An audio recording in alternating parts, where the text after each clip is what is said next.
We're here to unveil the rankings, the season 3 GOAT phrase rankings. Every year for our 3 seasons, we have crowned a GOAT phrase champion. This season is no different. Shout out to the last 2 champions. Season 1's champion, Cut to the Chase. Shout out to you. Season 2's champion, Ignorance is Bliss. Shout out to you. So what we're going to do today, listeners, is the Expression Appraisal Team. We are going to just discuss the phrases of this season. It's 16. And we're just going to go through and announce where they sat based on the grade. So based on their power, based on their speed, and based on the guest preference / the do I fuck with it when it was just me and 20. And we're going to see where this tournament is set up for when we start getting the votes for that. And we're going to crown a champion in season 4.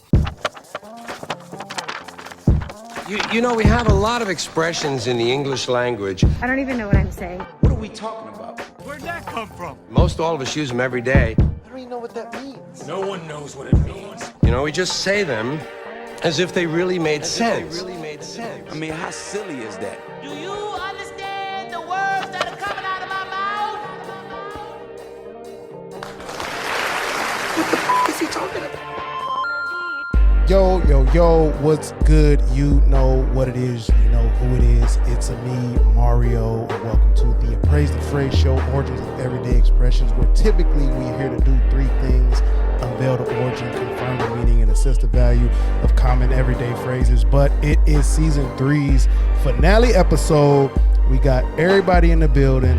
We ain't got no things to unveil. We ain't got no things to confirm, but we will be assessing a little bit.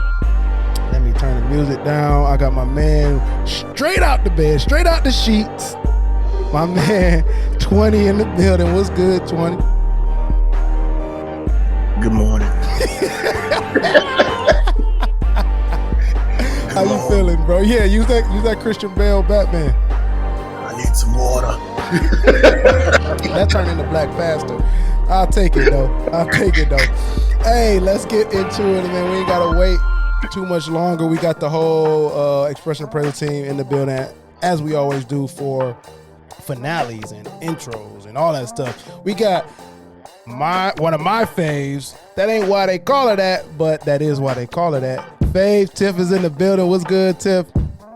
Hey, what's going on, team? What's up? And then lived long enough to see himself become the villain. Myron is in the building, all the way from a name I can't pronounce, Japan. Thank you for staying up for this, Myron. What's good, brother? Hey, I don't mind being the bad guy. It's all good. You were the crown the bad guy. Hold on. Oh, that's 20. There we go. Everybody happy that they're here. Everybody crowd is happy. All right. So, been a while. Let's do some quick updates. Tiff, what life been like for you? You don't have to tell your business, but just want to make sure you know. Much of the same. Working, living, trying to get, trying to raise a productive citizen in that sassy toddler that I have. Ooh, she's so much fun, by the way. She's a good time. So much sass, but she's a good time. Yeah, that's it though. That's being what's somebody's up. Mama and trying to make memories. That's it. That's it. Hey man, don't let Fave undersell y'all like she mama of the year type shit, man. If you watching from social media, I know her, so I can add the fluff. But yeah, Myron, what's good with you, brother? It. Yeah, of course. Call it a spade if that's the game we playing. Spades. Myron, what's good with you, boy? How you feel? Hey man, I'm feeling all right. Life is lifing, but I'm pushing through, persevering. Yeah. Just thanking the man above for allowing another day after another day after another day. So can't complain too much. You know what I'm saying? Yeah, one foot in front of the other, but complain a little. I believe in a complaint, because how else will you know? Yeah. Like, how else will you know that a change is made unless you complain a little? All right, 20. Back to you, brother. How are you, man? I'm good, man. I got a weekend this weekend that's gonna make me feel old. I got my reunion this weekend from high school, so I'm like gonna show my face a little bit out there. But other than that, man, just like Oh, Fave. 3 gang. Huh? Oh, Yeah, three. you already Yeah, know. look at oh, three. You never You know. already know. Dog. You already know. You already know. Trust me, like I ain't gonna lie. This last dub went by fast. Boy, I tell you. Quick as hell. Quick as hell, dog. And the funny thing about that, Fave, is like when you was like coming out of high school, somebody hit you with, "Hey man, do this 5 years from now." You'd be like, "Man, that's too low. I ain't doing that, man. I ain't waiting for that." Now, 20 years ago, I'm like, "Dang, Should have did it. Yeah. that shit fast. That shit went by fast." So Where it go? where it go? Yeah, exactly. So that's where I'm at right now, man. Just some nostalgia this weekend, but you know how it is, man. I'm my kid playing football, so it's like I got that on Sunday, Saturday. I got all this reunion shit, and just trying to make it happen, bro. Yeah, life, like Myron said, be life, and then the elements are mixed. You know what I'm saying? We got the trials, we got the unknowns, we got the things we expect, and we got reunions, which is its own category because that's all of those things mixed in one, probably. Yeah. So I mean, you know, me, Myron, and Tiff all from the same place. I don't know if y'all had y'all's, Tiff.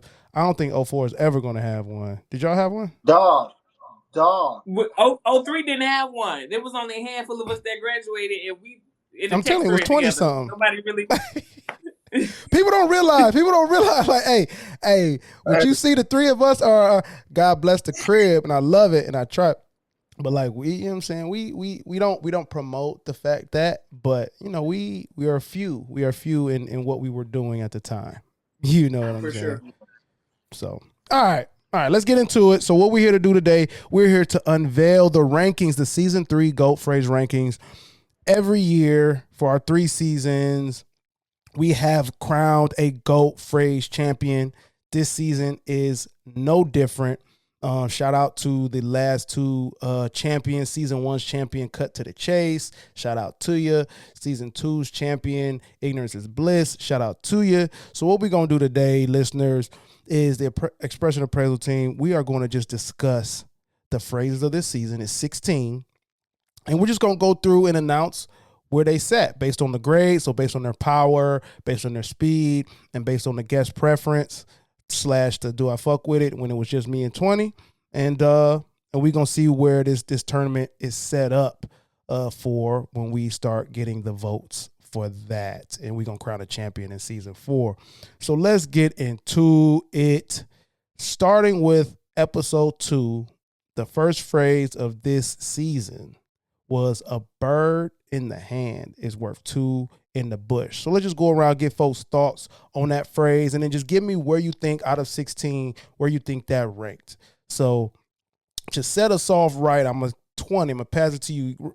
Refresh your thoughts around it, and then just give me a guess. Where you think that thing landed this year? Oh man. Okay. I think it was like middle of the pack. I don't remember the grading that we gave on it, but it was like, you know, is it worth the is it worth the chance to lose something that you already have to gain something more? Yeah. I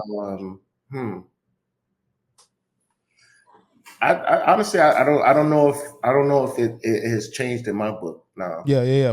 So you think it should be what, in like the 7-8 range? Yeah, like somewhere in the middle.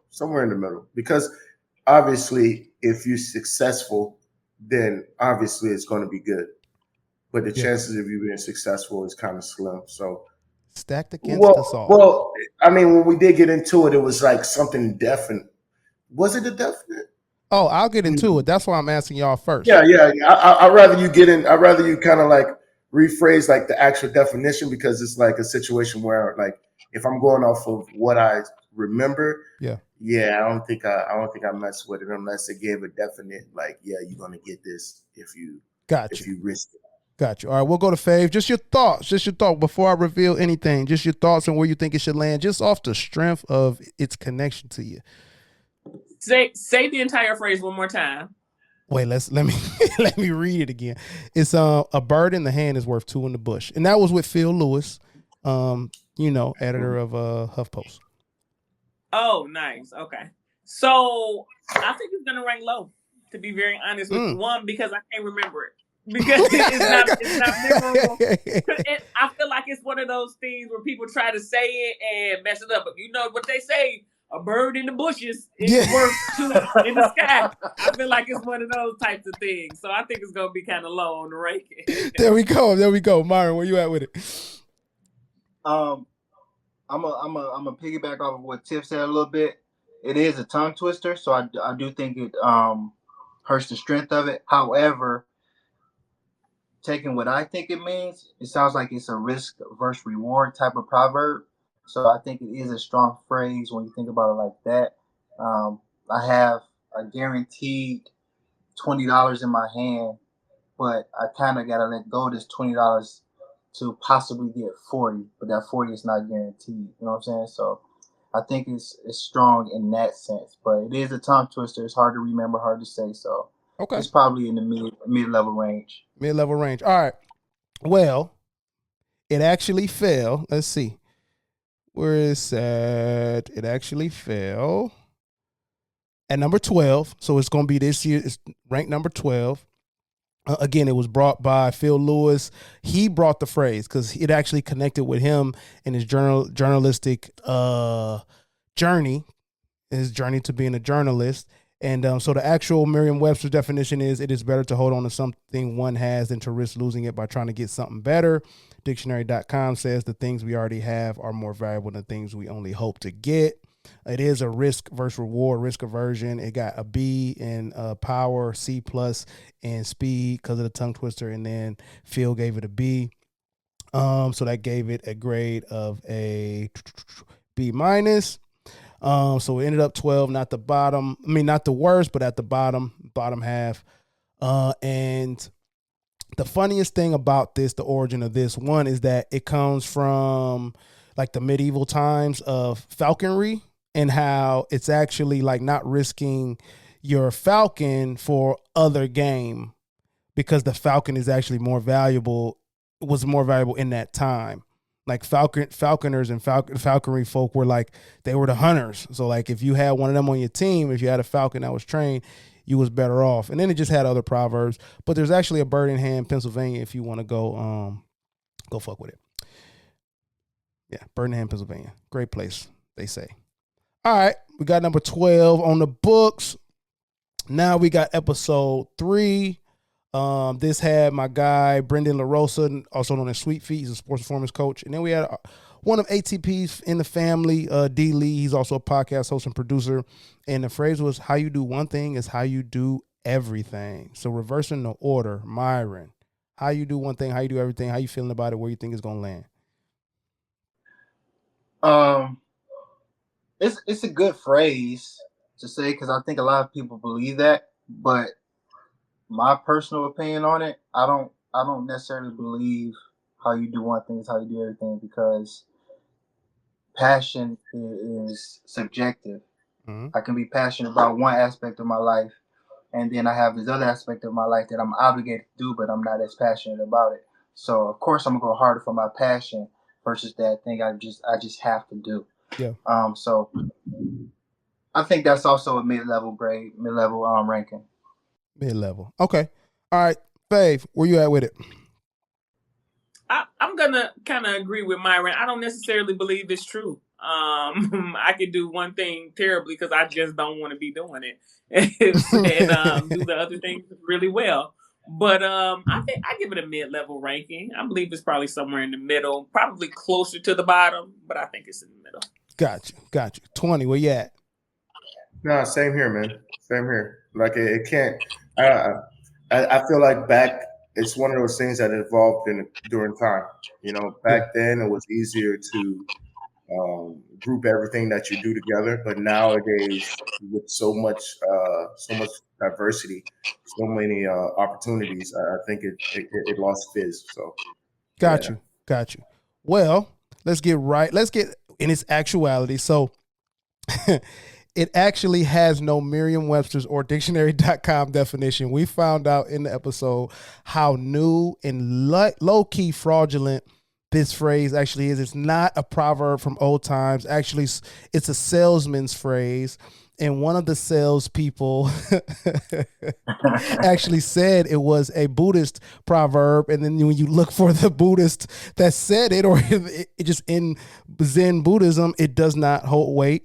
And then another woman who crowned it actually has the same name as this woman that was in this murderous couple who murdered mad people. But because of that, though, that means that it got voted out with high impact because it's a fake phrase that people actually changed their lives over. Somebody made up. It's just new as hell. It's super new, and it's not like holding weight in terms of an old adage. Somebody said this one day, and it stuck recently. And his most recent, I think, was the 80s. And so it ended up actually 8 because it got an A+ in impact because it moves people, even though it ain't got no historical backing. The speed, I think, like how you do one thing is how you do everything, kind of still is flowy, even though it got a lot of words, so it got a high speed grade. But then the guests were like, yo, once you revealed that it had nothing to do with nothing, and that really is a finesse phrase, it got some C's. But those A's lifted it up. So it's actually 8 directly in the middle, which I think is appropriate because it's like, it could get some people. So it's 8. It landed at 8. I can dig it. Yep. All right, let's get the next phrase. Episode 4, we had Mick in the building, and we did Don't Judge a Book by Its Cover. 20. Where do you think that landed? No, I think that was one of the good ones. I want to say it was that's going to be like one of the high ones. Obviously, that's definitely still used today, regardless of what you feel about it or how you feel about it. Yeah, I would say top 6 easily Gotcha. top 6. Easily top 6. Fair enough. Faye. I say top 5, honestly. Mm-hmm. It's familiar. People use it often. And I think it's true also. And I think it was up there. Got you. Yeah. All right, Myron. Yeah, I agree. It's very strong. That phrase is the perfect analogy, and you can apply it to all aspects of life, whether it's romantic relationships or when you choosing occupation or what movie to watch. Right, that poster you see might not be the most interesting poster, but you walk into that theater and you're pleasantly surprised. So I agree. It's very strong. Top 5, top 3, maybe. All right. Well, it's number 2. It landed at number 2. It got all A's. The actual definition for Merriam-Webster's is it's used in speech to say that someone has been talking. Wait. What? No, that's not right. That's the wrong one.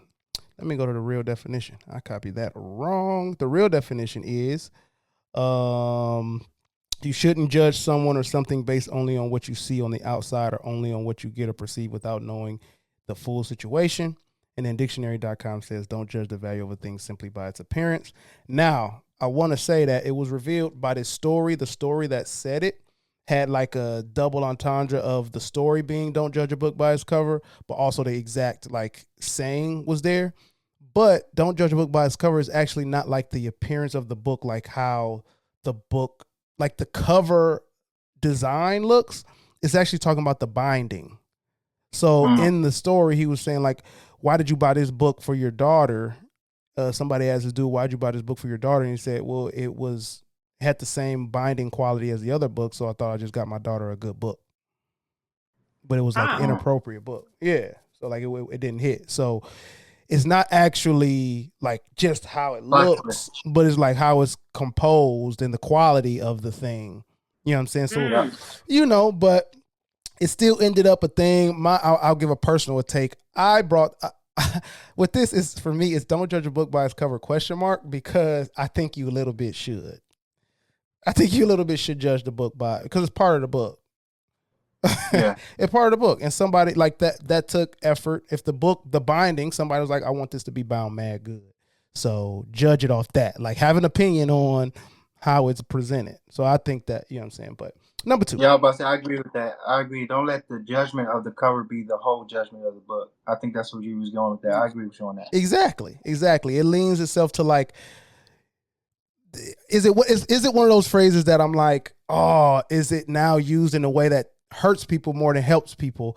Because now you're ignoring something that you actually should be paying attention to. That's how I feel. Right. All right. Episode 5, we got Speak of the Devil. Our guy, DJ Smithsonian, Brian Smith, was on the show. Smitty. Speak of the Devil. Myron, what you think? I never liked that phrase because, for example, if me and Tiff was having a conversation about 20 showing up late to the to the taping, right? And then when 20 pop in, you say "Speak of the Devil," right? We essentially labeling him as the devil, and the man's not the devil for being late, right? That's the way I look at it. I feel like that's a little bit too negative of a connotation. So I feel like that should have a low grade. You know what I'm saying? So I think it should be. It's probably a little low. Okay, it's low on your radar. Fave, where you at? I think it'll probably be high. Because people say it often. I'm interested to know the actual origin, like where it actually came from, because I didn't catch that episode. Mm-hmm. But I think it'll probably be up there. And I don't know, people use it a lot. I say it personally. I say it a lot. Like I'm just talking about somebody, and then they call me. I'm like, that's how the devil works. That's how he be working. 20. Speaking of how the devil works, I ain't gonna say what I really want to say, so I'm gonna keep it to myself. This should be a high one. Yeah, just because I mean, I don't think we both agreed with it, Mario, during the show, but when you come to public opinion, like these guys just said, man, like it's still used to this day. Especially when you are talking about something. I think it's what speaking of devil and you appear, right? So It's like a situation where if you believe in it, if you believe in the devil or in God, then obviously, you know, this phrase will have a little bit of more meaning to you. And plus the power, I want to say the power was pretty high too as well because of the fear factor that they used back in the day when it came to this saying. So I think this one's going to be a pretty high one, man, because the power to as well, and the fact of the matter that, you know, obviously people still, if they're not saying it, they still think about it today. Yeah, per Myron. Well, thank you for that. So let's go with the Merriam-Webster definition. I'm actually gonna go to the EP just in case there's more. I don't know if I started doing 3 on this episode. Nope, I didn't. So it's, and Merriam-Webster said it's used in speech to say that someone has been talked about unexpectedly appears. Yep. And then dictionary.com says when a person appears just after being mentioned. Now, the thing I love about this phrase before I say where it landed and how it got graded to this point is that it comes from, it's obviously spiritual. It comes from the church. But it's more so like, it was emphasized by a man who wrote a book called On the Pleasure of Hating. And he basically said that hating and hatred will never leave this world because people love it so much. They connect with hating so much that it is there. And that's why things like Speak of the Devil work, because like being able to conjure up that thing people connect to. So shout out to William Hazlitt, who stood on that. He wrote a book, On the Pleasure of Hating. People gonna hate forever. Professional like hate enthusiasts, and I think that's amazing. I believe that. Yeah. That sounds familiar, right, Myron? That sounds familiar, dog. You read that, Myron? You read that? You read that one, huh? You read that one overseas on mine. So Speak of the Devil came in at number 7. So right above top half, number 7 with a B+. B+. B+. Yeah. All All right, number 6, we had Fave on it. We had the neighborhood therapist on it, Valise, for It's the Thought That Counts. 20, where you at? Oh yeah, that one's low because I don't think Fave nor Valise, definitely Valise didn't fuck with that one. Valise did not fuck with it. Fuck with that one at all. You didn't fuck with that one at all, bro. And I'm a little scared to say that I still fuck with it, but hey, listen, it's gonna be low. I know that because it was like at least 2.5 to, you know what I'm saying? That was like, but it was definitely one person on there that was like, yeah, straight off. Yeah, Fave, where you at? I'm trying to think. I don't know. Maybe it lands somewhere in the middle, 6, 7, 8, something maybe.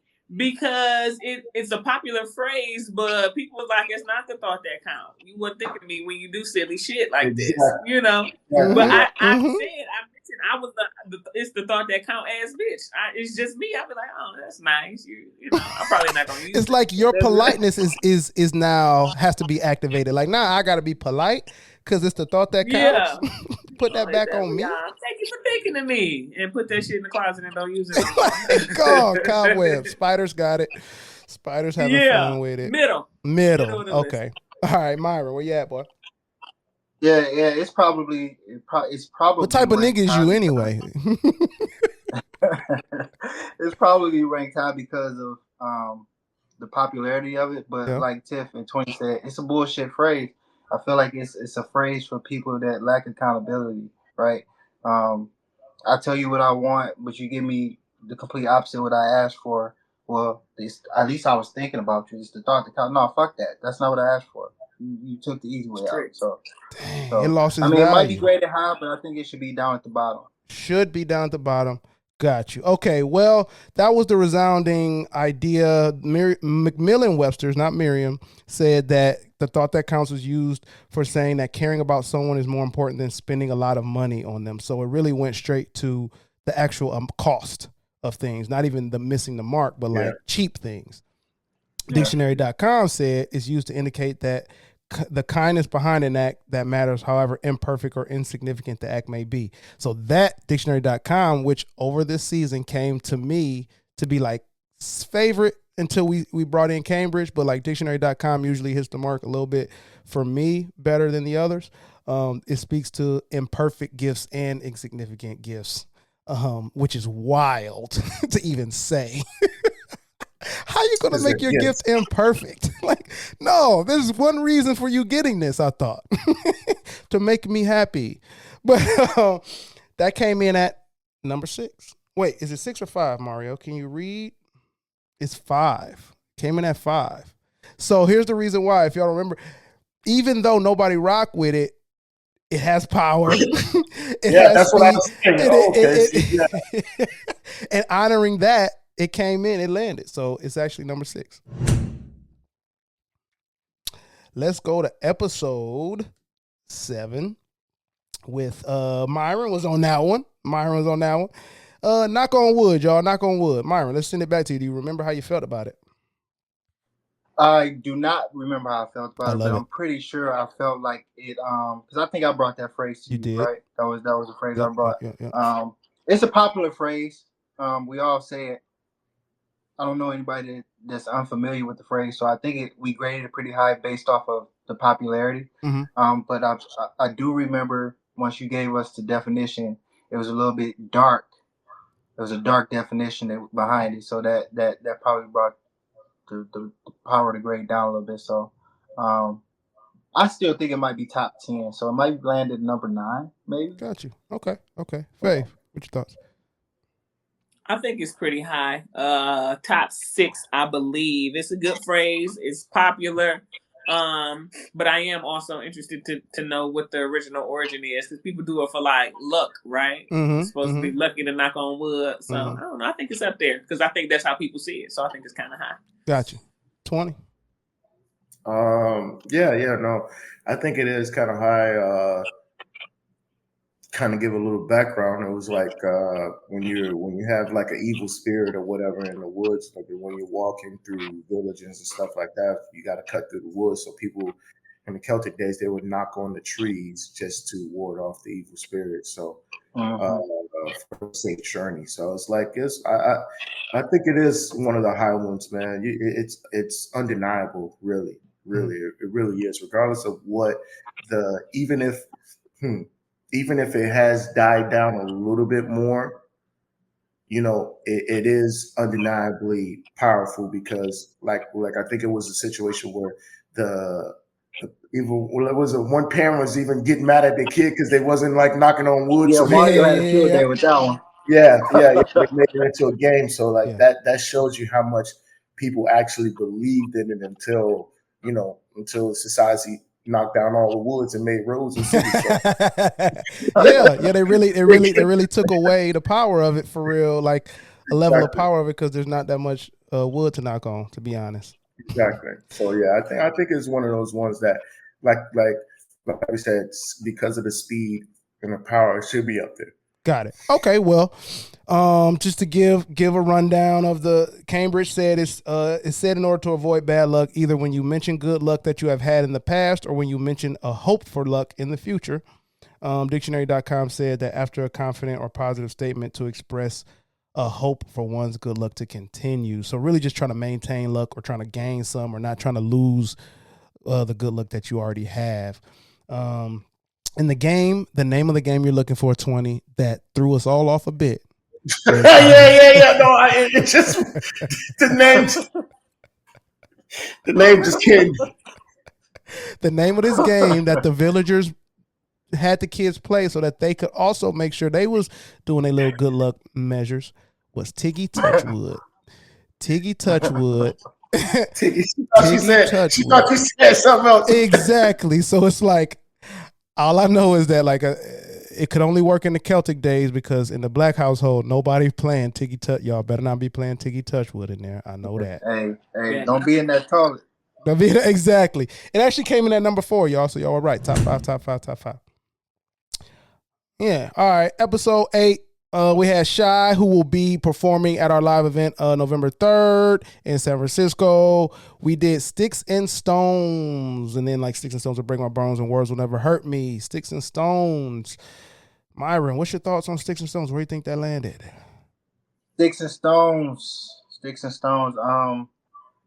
I think we've all been uttering that phrase since we were adolescent, right? So I think the stay in power alone makes it a strong phrase. But I believe the top 5 slots other than number 1 has been taken. Am I correct at this point? I'm not keeping track, so let's just say yes.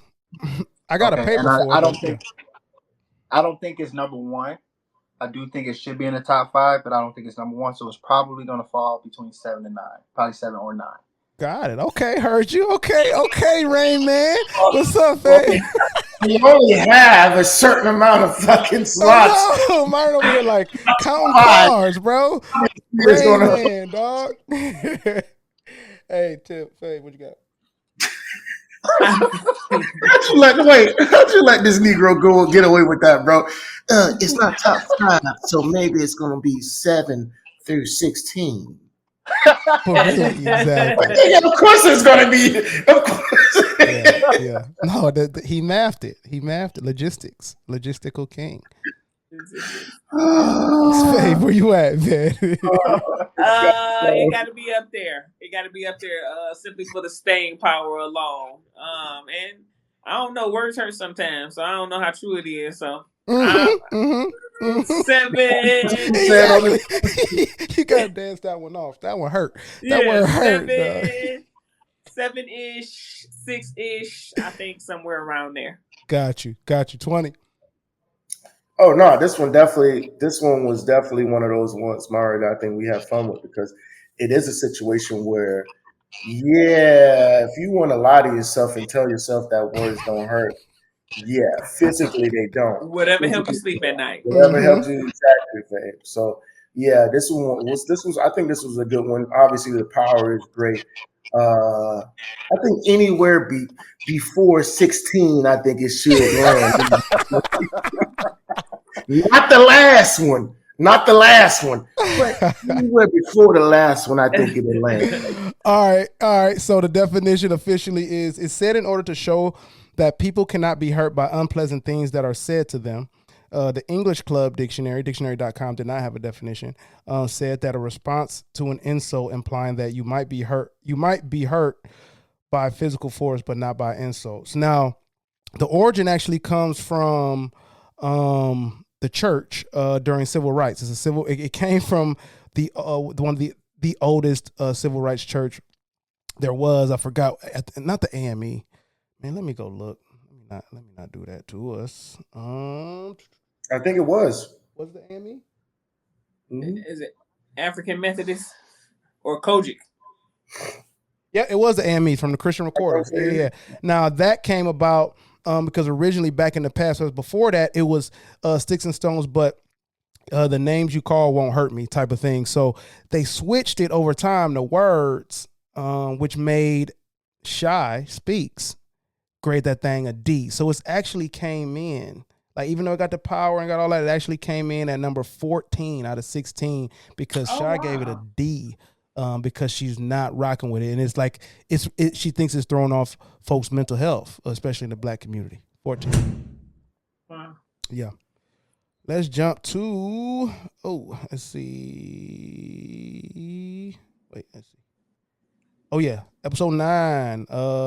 We had Minda Harts, who's a best-selling award-winning author. She's actually writing another book now. So can't wait for that to drop so we can show love. We did Take for Granted. We lost Myron, but let's get Faye. Let's go 20. Take for Granted. Where you think it land? Take for Granted.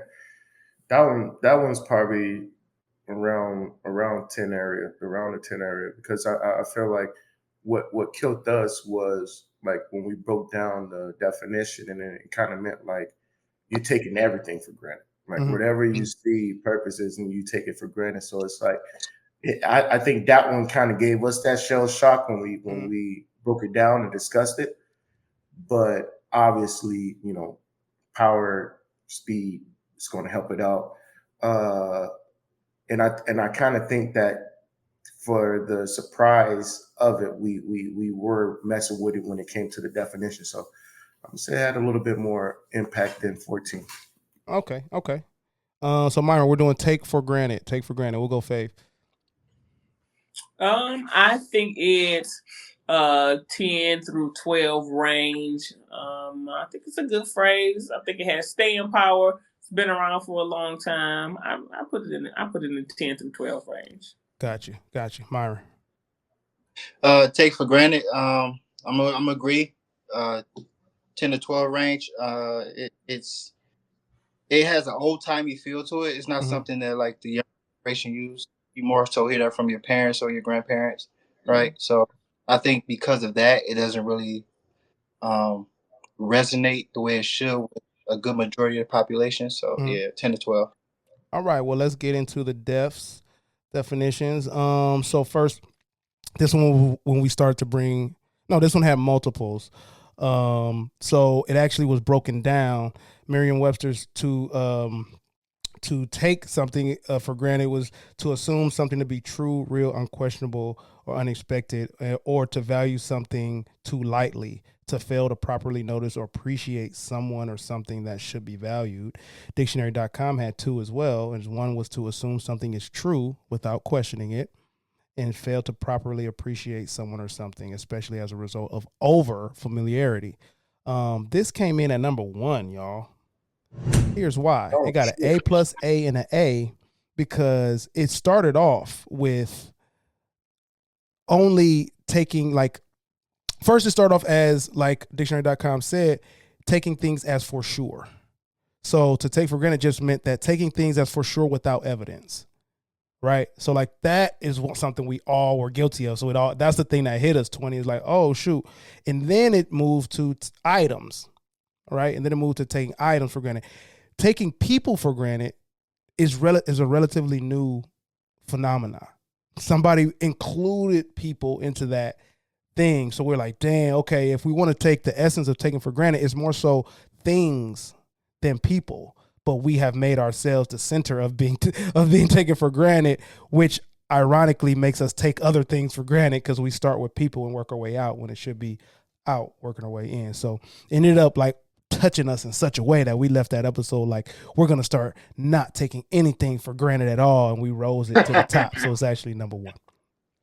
Oh, see? There you go. There you go. All right, let's go with number episode 10. Detroit native, Dope Candy. She's out in LA now. She's a music producer, a music educator in Compton schools, and a DJ. And she brought Your Gift Will Make Room for You. Your gift will make room for you, Myron. That's actually the first time I heard that. Your gift will make room for you. Man, you are just a heathen. Yeah. All right, pass. What do you think? What do you think is going on? Wait, hold on. Give me a second. Pass. I think I understand. I think I have a good understanding. Yeah, let's see what if this is your first time, what do you take from it?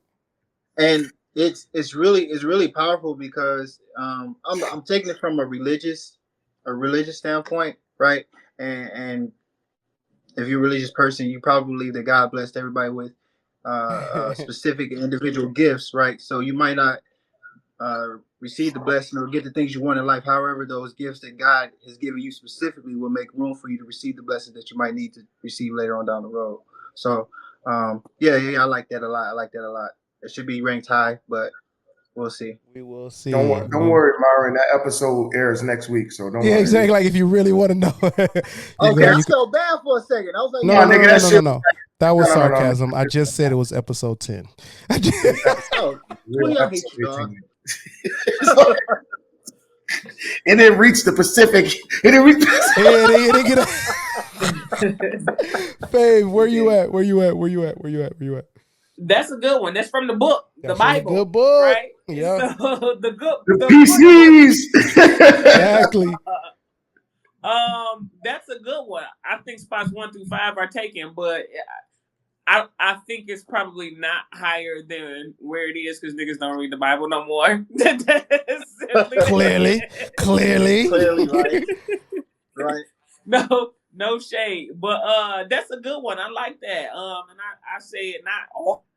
Like nobody just walk around saying, your gift gonna make room for you. But I think that's a good one. I love that phrase. It should be higher than probably what it is for sure. Yeah, 20. Where you at, brother? Hey man, you know how I feel the same way, bro. Like, amen. I'm surprised you ain't go first because it's the cousin of Blessing in Disguise. It is. They are relatives. So like, listen, man. I feel like since I've done this show with you and since Blessing in Disguise, I'm moving towards you and your views on when it comes to blessings and when it comes to things that are given to you. I feel like, hey, regardless of what goes on, like it's just going to be life. It's going to be life, and if you can maneuver it in your way, then all this shit is true. But if you squander it, if you don't take advantage of it, then none of these phrases is true. So it's like, it's definitely perspective. Yeah, man. It's the funny thing about that is that I'm pretty sure I feel totally different about it now because of how much we've gotten so many of these blessing in disguise. Your gift is going to give you more gifts, or you know what I'm saying? If you do this, you'll get this, or if this happened. And I'm just like, you know what? This dude Mario is right, bro. Like, this is just fucking, it's just life, bro. We're just living, man. Accept them as they come. One hand washes the other. No, you're washing both hands. You're washing both hands. Like what are you trying to do here? What are you trying to do? Yeah, exactly, bro. Like, I shouldn't have to suffer to get to, you know what I'm saying? Like this. It's just getting to it. So I'm getting to it. Yeah, Mario. Thank you. I'm starting to believe in getting with, which is bad for the show because we need that balance, but I'm really going there with you, bro. I mean, there's plenty of phrases. So this came in at number 9. Mm-hmm. We broke it down to gift and make room. So gift is a present or something that is given. Make room this is Cambridge. You move your body or move other things so that there is space for it. Then dictionary.com said a gift is given willingly to someone without payment or present. To make room is to clear a certain amount of space to allow for something or someone to fit. So it's like, yeah. I'm a big believer. It's one of my favorite verses. It's actually like it's my favorite. Proverbs 18:16 is one of my favorite ones. Your gift will make room for and bring you for great people, right? Like it's amazing because it is true. It to me in the sense that it is a motivational thing. It is thing that says get aligned with what you are doing. Now, the episode actually took us to a place where it's like, are we talking about like justice? Are we talking about actual gifts, like gift giving? So like there was some interpretation. I would actually invite y'all to watch the episode to see where y'all sit with it as opposed to me running it down, because there's angles and it's like it really has to sit back down to your connection with how this life should go. So, but it came in at 9. Episode. It's definitely a back and forth. I feel like it was definitely one of those things. Like I feel like because you enjoyed it so much, like it's one of your mantras. It was in that realm of, yeah, man, we got to go get it. Let's get it. You get what I mean? Let's make this a good one. But then like we was getting into it, it was like, wait, hold up.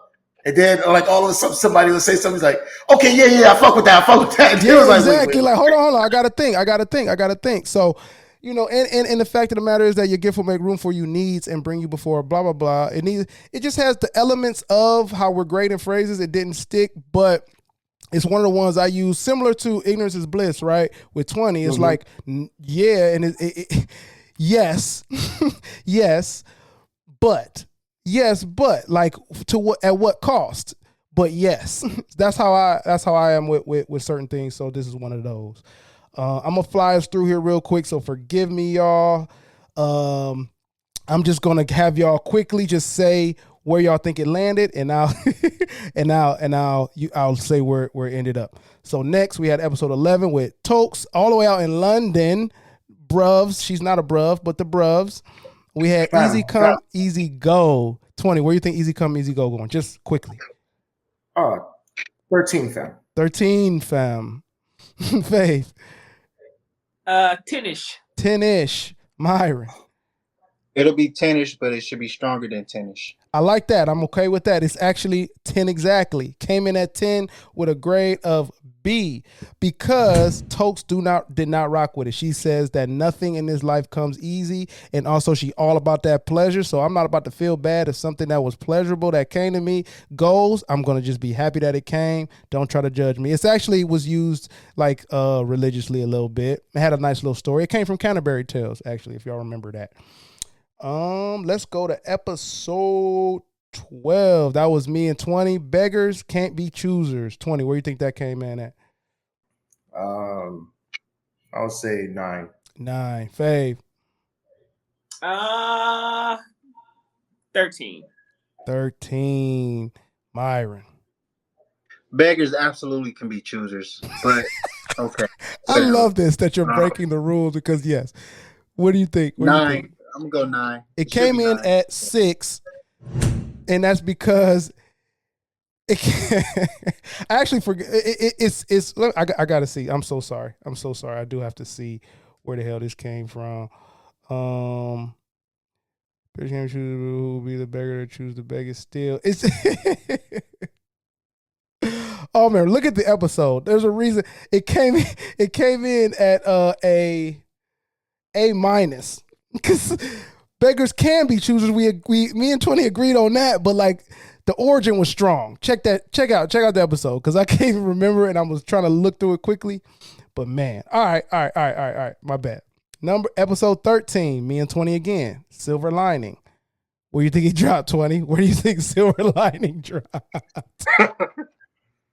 I know it dropped for you, bro. That has to be like it has to be 12. It has to be 12, bro, because like that shit, it killed us. I ain't gonna lie, we killed it. Hated it. Go ahead, man. Where you think it landed? Bottom 5. For sure. Yeah. Myron. Yeah, that's that one probably was last, bro. I ain't gonna lie. That's 6 16. I'm with you 20. That should probably be 16. That's a terrible fucking phrase. It is, bro. It is.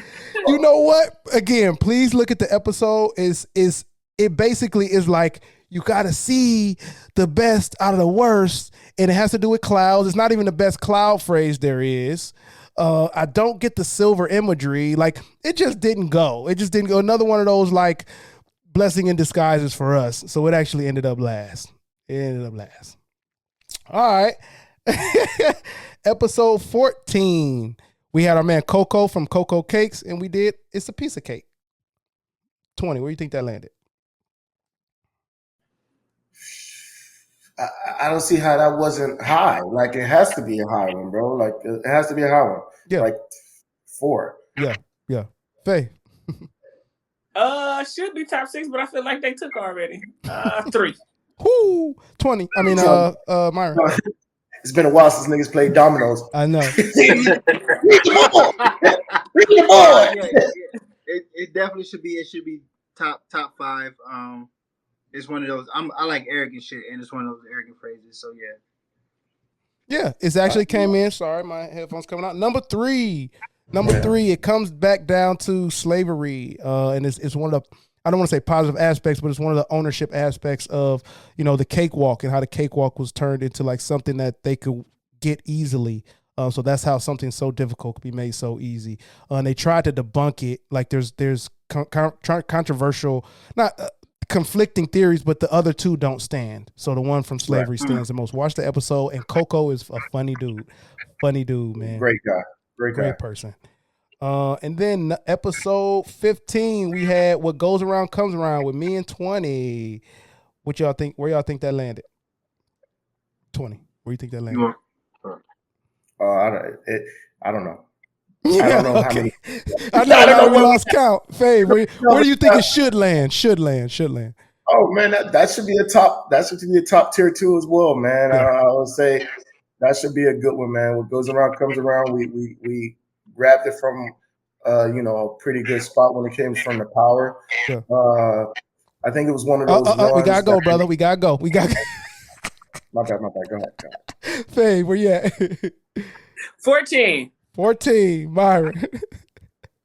I don't like it, man. I don't believe in karma. That sounds like karma. It should be low. It is a karmic phrase. I ain't never met a nigga that said they don't believe in karma. I know, that's kind of crazy. It landed at 13 with a C+. Oh, There you go. yeah. All right, episode 16. Customer is always right. Where you think that stuck? Ugh. 20. Where you think it should be? Where you think it should be? 11. Ooh, Fave. Boy, fuck them customers. 15. Yes. That part, right? It should be 16, but it's probably gonna be 15. I agree. It's 15 because we did not rock with it at all, because it gotten to the point where it was like it was made. The essence of it came from a place that could say it. It had the status to say that, and then it moved on to people finessing it to where customers could act all wild and silly. Okay, episode 17. The ends justify the means. I'm gonna just go ahead and say where that landed because if you did the math. So the ends justify the means landed at 11 with a B-. How y'all feel about it before we get out of here? How y'all feel? It's deserved. Deserving 11. Do y'all like it? Do y'all like the ends justify the means as a phrase? Faith? Yeah, in the middle is where it belongs. That's 11 ish sound right. I like the phrase. It's decent. By any means necessary. By any means, yeah. Okay, let me tell you something, Myron. Where you at with it before we get out of here? I gotta go. I don't like it either. I don't like it. Well, it came from an inmate, a murderer, who ended up going back to jail when they let him out. And the black-owned the Johnson company that made Essence magazine are the ones that got him out of jail. It was a white dude, got him out of jail, and he ended up going back to jail. Not a solid phrase. Look, y'all, I love it. I'm sorry to rush us through. Fave, Myron, y'all will be back for the season 4 episode that we crown the champion. 20. Final words, brother, for the season. Yo, I just want to say, you know what? I was gonna take the high road, but fuck that shit. There you go. All right, this nigga Myron came at me when we first jumped off. This is a reschedule, y'all. And the reason why we There it is. this nigga Myron didn't even make the first show. So imagine me being there late. Yeah, I was late. Yeah, I did it. Fuck it.